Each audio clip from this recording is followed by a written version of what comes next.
is here! Finally! Vivi and a whole bunch of other people. A whole bunch of other families. Hell, we've even got Sabo's stepbrother, who is now the king of that kingdom. The Goa kingdom, where they grew up. Seriously. That's pretty weird, actually. And it's kind of refreshing to see them bring back more flashback characters after Koala during the Dressrosa arc. But Stelly was probably one we could all go without. Wapol's back too. We got him and the Dark Drum Kingdom, which makes sense in terms of naming versus the regular one.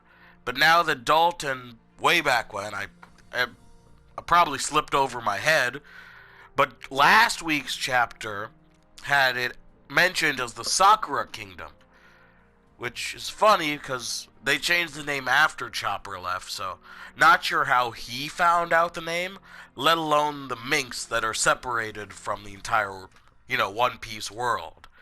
So that's a little weird, but I guess it works overall. Sakura Kingdom, it's a nice little twist. So we've got all the kingdoms coming together, a couple of, random shots of faces that will probably be identified at some point. Honestly, when they teased Vivi during the end of last week's chapter, I wasn't expecting them to, show her for a couple weeks. But you know what? That's fine. Use the Reverie to open this chapter. Even if it's not the Reverie, just open up the hype about it. Because it's the first time the Reverie got more than just a mention since the Drum Kingdom and when it was first mentioned. Yeah, it was first mentioned all the way back in the Drum Kingdom. However, it wasn't until before then, after then actually, that we finally got the knowledge of how important it was to the plot. Because back then it was just mentioned in a flashback for Vivi and Dalton. So it didn't really make, a lot of sense plot-wise for a plot device. Now, it's finally a, proper plot device. Although, we have yet to see how it'll play into the story. And if you remember the last time we got an actual backstory towards it, they were talking about Dragon, which actually translates well into the next part. That's the thing, it ended off, I'll get back to the middle part, but it ended off with Dragon's, or at least the Revolutionary Army's defeat in Baltigo. Because they would not let that place go without a fight.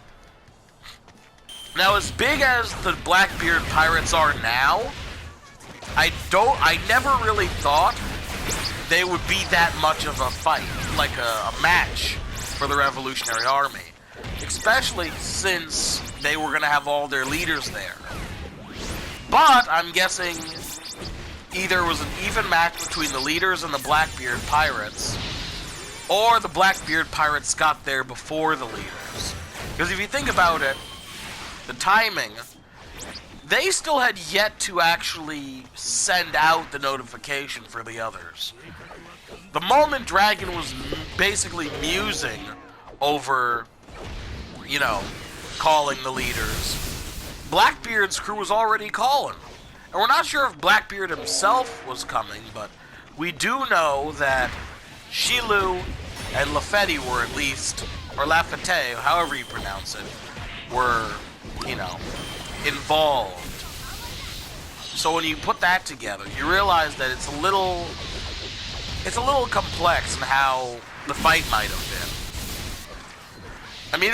It's crazy to think that the Revolutionary Army actually lost. Like, straight up lost. Which actually goes into another thing. What is that going to do to the plot? Because as weird as it was to have, the Blackbeard versus the Revolutionary Army plot, pushed in there. Because honestly, aside from Sabo and Blackbeard's fight, there was no real beef between the Revolutionary Army and Blackbeard pirates. If anything, they shouldn't have ever crossed paths otherwise. So when you think about that, it's a little complex. But I like how they're opening the world by tying all these previously unconnected forces together. I mean, aside from their alliances and everything, they're at least setting up more sides to the story. So, hopefully we get a really good, whole cake island arc. And hopefully it's not wasted with a bunch of other stuff. Because as much as we love the exposition that we've been getting recently, it's probably best, for now at the very least, to stay to an area that is, stationary. We don't want to be all over the place for too long. We still have so much left. We have a huge story in front of us. But it's funny. Like, I personally was always wondering about people who we had faced earlier on in the story, but got freed after the Impel Down arc. Or people who got, taken away or just separated from the plot altogether, seemingly. Like Moria, which I also have a video of for him specifically. But not just Moria, Crocodile, and a couple others who I can't really, think of at the very moment, but there are definitely a few. Whether it's Gin from the how do you pronounce the name of the chef's place? But, the arc that introduced Sanji. Stuff like that. Because obviously, they're making good on one promise, and that's that Vivi will be back in the story. So, we'll see. We'll see how this goes. Right now, it looks a tiny bit messy, but at the same time, Oda has shown that he knows exactly what he's doing, for the time being at least. So, we don't have to worry too much. It's just how long is it going to take? Because as much as, Kaido has been hyped a lot, and even been shown now, Big Mom is our main worry right now. Which is actually funny to say, considering that despite Big Mom popping up in every single corner, we still have the alliance that was primarily for Kaido to begin with, although it was really just a ruse for, fighting Doflamingo. It was still something that was there. It was as if Oda was trying to pick a fight with many different characters at once. Previously, it was one villain per arc, and no mention of the next one, until so on and so forth. However, his writing style, while it's, taking back from his writing earlier on, it's definitely changed.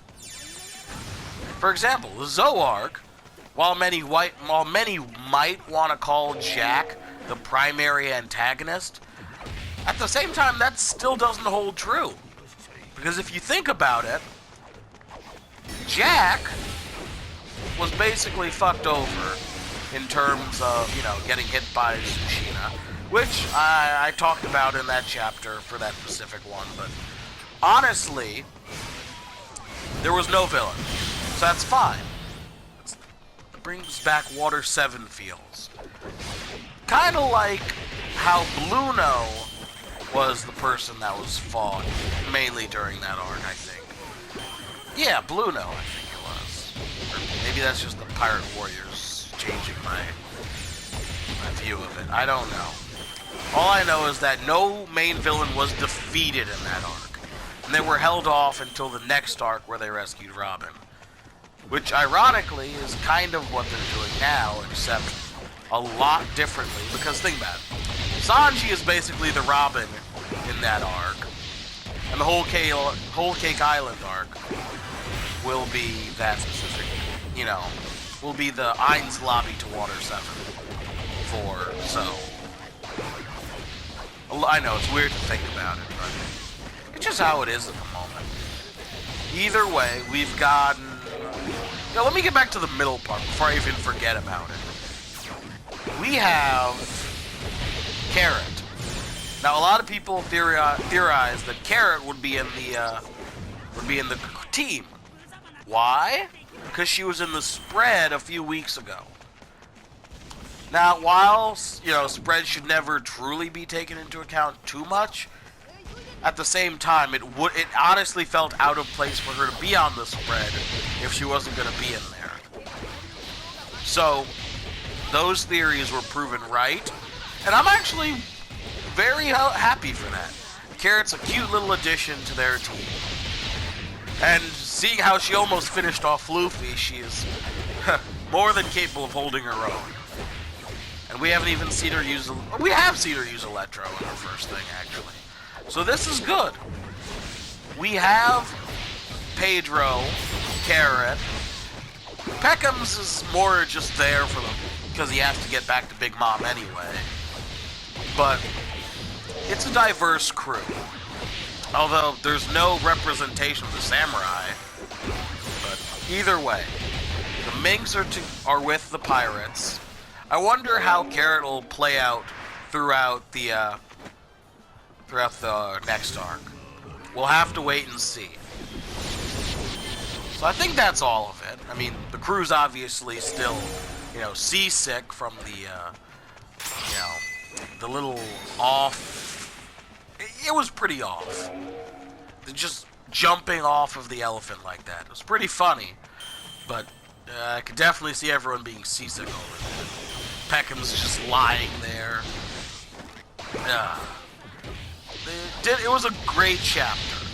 It gave us more than enough feels of, the Reverie and Vivi.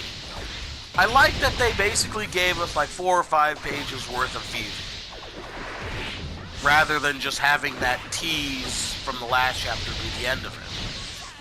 Because we got to see not only Vivi, but Pell, Chaka, Koza.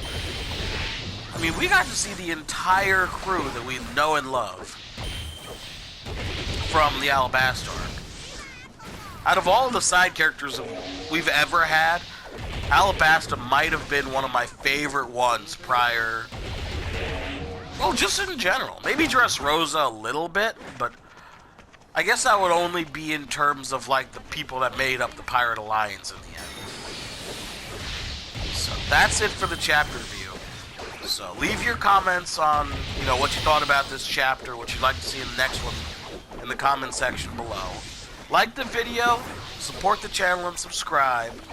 And check out my boy Skeptile227. Me and him did a collaboration just yesterday. It's pretty cool, but you guys gotta check that out for yourself. Technically, we did 2, but the first one was just a little test run. So, watch our videos that we did together, and, support him too. He's just starting up, so, thanks for watching. See y'all next week. Peace.